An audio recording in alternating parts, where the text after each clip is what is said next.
RTI Live News. Ask for right. కొమరంభీ Asifabad జిల్లా సిర్పూర్ నియోజకవర్గం బెజ్జూర్ మండల కేంద్రంలో circle inspector Santosh Kumar, MPDO Praveen Kumar, తహసీల్దార్ రామ్మోహన్, ఎస్ఐ సర్తాజ్ పాషా ఆధ్వర్యంలో బెజ్జూర్ మండలం సావిత్రిబాయి పులే విగ్రహాల నుండి ప్రధాన రహదారి వీధుల గుండా పోలీసులు రోడ్డు భద్రతా ప్రయాణికులకి అవగాహన కల్పిస్తూ బైక్ ర్యాలీ నిర్వహించారు. అనంతరం మాట్లాడుతూ కౌటాల సర్కిల్ ఇన్స్పెక్టర్ సంతోష్ కుమార్, తహసీల్దార్ రామ్మోహన్, ఎంపీడీఓ ప్రవీణ్ కుమార్ రోడ్డు భద్రతపై ప్రయాణికులకు అవగాహన కల్పించారు. హెల్మెట్ తప్పనిసరిగా ధరించాలని, వాహనదారులు సరైన పత్రాలు కలిగి ఉండాలని, అతివేగం ప్రమాదకరమని, హెల్మెట్ ధరించండి, ప్రాణాలు కాపాడండి అంటూ ప్రయాణికులచే ప్రతిజ్ఞ చేయించారు. కార్యక్రమంలో సిఐ సంతోష్ కుమార్, తహసీల్దార్ రామ్మోహన్, ఎంపీడీఓ ప్రవీణ్ కుమార్, పోలీస్ సిబ్బంది పాల్గొన్నారు. ఒక మనిషి ఇంట్లో చనిపోతే ఒక వ్యక్తి మాత్రమే చనిపోయినట్టు కాదు, ఒక కుటుంబమే రోడ్డున పడ్డది. కాబట్టి హెల్మెట్ ధరించి ప్రాణాలు కాపాడుకోవాలి. దీన్ని అందరూ తప్పకుండా పాటించాలని మీకు అందరికీ కోరుచున్నాను. హెల్మెట్తో పాటు రోజు భద్రతా నియమాలు అందరూ తెలుసుకొని పాటించాలి. వెహికల్కి ఆర్సీ ఉండాలి, అలాగే ఇన్సూరెన్స్ చేయించుకోవాలి. మనుషులకు డ్రైవింగ్ లైసెన్స్ కూడా ఉండాలి. ఇన్సూరెన్స్ కూడా చాలా ముఖ్యమైనది.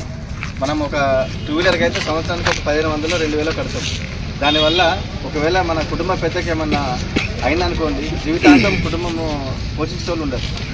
అదే మన ఇన్సూరెన్స్ చేసినామనుకోండి, ఇన్సూరెన్స్ క్లెయిమ్ చేసుకోవచ్చు. ఆ మనిషి జీవితకాలంలో 60 ఏళ్ళ వరకు ఎంత సంపాదిస్తారో దాన్ని క్యాలిక్యులేట్ చేసి కోర్టు మనకు గ్రాంట్ చేస్తుంది. దానివల్ల మనం మనిషి చనిపోయినా కూడా ఉన్నట్టుగానే ఫీల్ అయ్యి బతికే అవకాశం ఉంటుంది. కాబట్టి రోడ్డు భద్రత నియమాలు అందరూ పాటించండి. మీ యొక్క జీవితాన్ని మరియు ఆరోగ్యాన్ని క్షేమంగా ఉంచుకోవాలని కోరుతూ ఈ విషయాన్ని మీరు మాత్రమే కాకుండా మీతో పాటు 10 మందికి కూడా అందించాలని మీ అందరికీ విన్నవించుకుంటున్నాను. Thank you.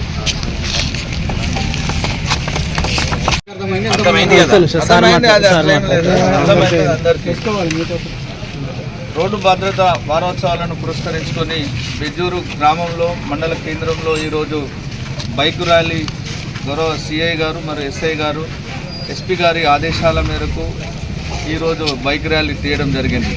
ముఖ్య ఉద్దేశం ఏంటి అనంటే, మనం రోడ్డు భద్రత కావాల్సిన మనిషికి భద్రత మెయిన్గా.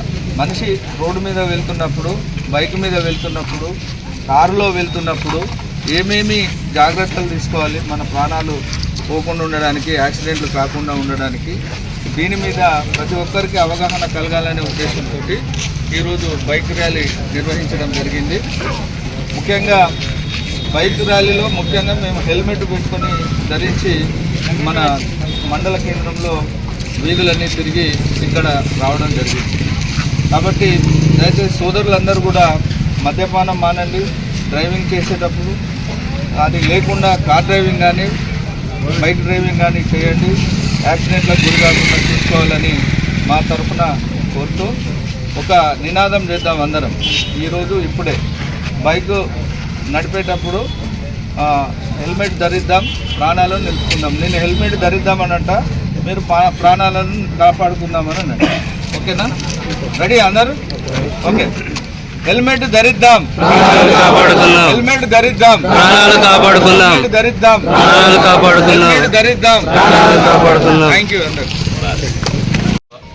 వారోత్సవాల్లో భాగంగా మన జిల్లా ఎస్పీ గారి ఆధ్వర్యంలో, మన సిఐ గారు, ఎస్ఐ గారి ఆధ్వర్యంలో ఈరోజు ఈ ర్యాలీ హెల్మెట్ పెట్టుకొని ర్యాలీ తీయడం అనేది మన బెజ్జూర్ మండల కేంద్రంలో జరిగింది. ఈ ర్యాలీ తీసింది ప్రతి ఒక్కరికి, మీ అందరి గురించి. ఇది ఒక ఏదో పోలీసుల గురించి కానీ ఏదో ఉద్యోగుల గురించి కాదు. ఈ ర్యాలీ అనేది ప్రజల గురించి. అంటే మనిషి ప్రాణాల విలువ చాలా విలువైనది. మనిషి బయటికి వెళ్ళిన తర్వాత ఎప్పుడు తిరిగి ఇంటికి వస్తుందో ఎవరికి తెలియదు. అంటే మనం అజాగ్రత్తగా నడిపినా మన ద్వారా ఇంకొకరికి నష్టపోయి ఇతరుల ప్రాణాలు పోయే ఛాన్స్ ఉంటుంది. వాడు ఎదుటివాడు అజాగ్రత్తగా నడిపి మన మీదకి వచ్చినా మనము చనిపోయినా మనకు ప్రమాదం ఏర్పడుతుంది. అంటే ఇద్దరి వలన, అంటే ఇద్దరు వ్యక్తులు, వచ్చే వ్యక్తులు ఇద్దరు బాగుండాలి. నడిపేవారు మనం పోయే వాళ్ళం అందరం బాగుండాలి. మరి బాగుండాలి అంటే రోడ్డు భద్రత విషయంలో, మన హెల్మెట్ విషయంలో మనం భద్రత తీసుకోవాలి. బయటికి వెళితే మనం భద్రత తీసుకోవాలి. బండి నడిపేవాళ్ళు ముఖ్యంగా. పోలీసు వాళ్ళు ఆపుతున్నారని చెప్పి లైన్కు లైన్ చాలామంది ఆగిపోతుంటారు. అక్కడ పోలీసు వాళ్ళు ఉన్నారా, ఆపుతున్నారు, చెక్ చేస్తున్నారా అని. మరి ఆ చెకింగ్ ఎవరి కొరకు? ఆ చెకింగ్ మీ గురించే కదా. మీ పేపర్లు భద్రంగా ఉండాలి. పేపర్ వెంబడి ఉన్నా లేదా, రిన్యూవల్స్ అయినాయా లేవా, ఇవన్నీ ఉండాలి. హెల్మెట్ ఉందా లేదా, ఇవన్నీ మీ గురించే కదా వాళ్ళు చేసేది. అంటే అర్థం ఏంటిది? మనం తప్పు చేస్తున్నట్టే.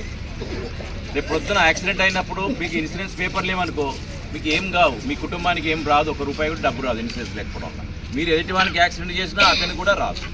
మరి ఆర్సీ అన్ని క్లియర్గా ఉన్నాయా లేవో చూసుకోవాలి. సార్ చెప్పినట్టు ఇందాక ఈ హెల్మెట్ అనేది ఇది నీ తల, ఈ తలని కాపాడుతుంది. హెల్మెట్ కూడా తల ఆకారంలో ఉంది. అంటే ఏంటిది, నీ తలకాయ మీద పడ్డప్పుడు ఏం డ్యామేజ్ కాకుండా ఇది కాపాడేది హెల్మెట్. ఒక అస్త్రం లాంటిది. అంటే నువ్వు ఎంత ప్రమాదంలో పడ్డా కానీ ఇది కాపాడుతుంది. మన మనిషి బాడీలో ఏదైనా కాలు విరిగినా చేయి విరిగినా ఏదైనా చేయొచ్చు, కానీ తల విరిగి తల తుక్కు అయిందంటే మనిషిని ఏం చేయలేదు. ఉదాహరణ నిన్నగాక మొన్ననే ఒక మంచిర్యాలలో ఒకతను నడుచుకుంటూ వస్తున్నాడు, వెనుక నుంచి వచ్చి ఆటో వచ్చి మొత్తం గుద్దింది. మా స్వయంగా చుట్టాం ఆ మేనత్త కొడుకి. ఆయన ఏం తప్పేం లేదు, ఆయన బరాబర్ కింది దిగి రోడ్డు దిగి వస్తున్నాడు, వచ్చింది ఆటో కూడా గుద్దేశాడు. వెంటనే ఆయనకి తలకాయ కింద పడ్డాడు, చిట్లిపోయింది, మొత్తం హాస్పిటల్ తీసుకుపోయి తిరిగి చనిపోయాడు. అంటే కేవలం ఒక తల భాగం, అదే కింద పడితే కాలు విరిగినా చేయి విరిగినా మనిషి బతకగలుగుతాడు, కానీ తల దాకా అంటే హెడ్ ఇంజరీ అయితే వెరీ డేంజర్. సో అందుకోసమే ప్రతి ఒక్కరు హెల్మెట్ దయచేసి బయటికి వెళ్ళినప్పుడు వాడండి. ట్రాఫిక్లో బయటికి వెళ్ళినప్పుడు స్పీడ్గా కటింగ్ చేస్తుంటారు. మనం ఏదో కటింగ్ చేసుకున్నట్టు, వెంట్రుకలు కటింగ్ చేసుకున్నట్టు మీరు కటింగ్ చేస్తే వాడు వాడు కథం అవుట్ అయిపోతున్నాడు. ఎందుకు ఆ కట్లు కొట్టడం ఎందుకు, ఆ స్టంట్లు కొట్టడం ఎందుకు? ఏదో స్పీడ్. మీ వేగం కన్నా ప్రాణం మిన్న. నువ్వు వేగం పోతే వచ్చేదేం లేదు, 2 నిమిషాలు ఇంటికి ముందుకు పోతావు, కానీ ప్రాణం పోతే నీ జీవితం కోల్పోతావు. నీ కుటుంబమే వీధిలో పడుతుంది. సార్ చెప్పాడు, రోడ్డు మీద పడుతుంది. నీ పిల్లలు, నీ భార్య, అందరూ అనాథలైపోతారు. వాళ్ళని సాధేవాళ్ళు ఎవరు, చూసేవాళ్ళు ఎవరు లేరు. అంటే ఎంత ప్రమాదం. మళ్ళీ నువ్వు అజాగ్రత్తగా ఒక్క వాటిగా మామూలు డ్రైవింగ్ కాదు, ఇంకా మందు దాగి డ్రైవింగ్ చేస్తారు. మందు దాగి తాగితే వాడు ఎటు నడుపుతారో తెలియదు. నేను ఇప్పుడే ఇంతకుముందు సార్ నువ్వు చూద్దామని పోతున్నా మా మీదికి వస్తుంది ఒక బండి ఇందాకనే, 1 నిమిషం కాలే. అంటే వాడు ఎట్లా నడుపుతున్నా వానికే తెలుస్తలేదు. సో దయచేసి ఆ విధమైన చేయకండి, మంచి డ్రైవింగ్ చేయండి, మంచి జీవనాన్ని సాగించండి. యాక్సిడెంట్లు కాకుండా మీ ద్వారా మన ద్వారా ఒక మనిషిని చంపకుండా చేయండి. మీరు కూడా సరిపోకుండా ఇతరులను కూడా కాపాడతారు. అందరూ భద్రతలో అందరూ భాగస్వామి కావాలి. ఈ భద్రతా వారోత్సవాలు ప్రతి ఒక్కరూ మరి ఈ యాక్సిడెంట్లు అనేది కాకుండా భవిష్యత్తులో మీరు అందరూ సహకరించాలని, పోలీస్ శాఖకు మీరు సహకరించాలని కోరుతున్నాను. జై హింద్.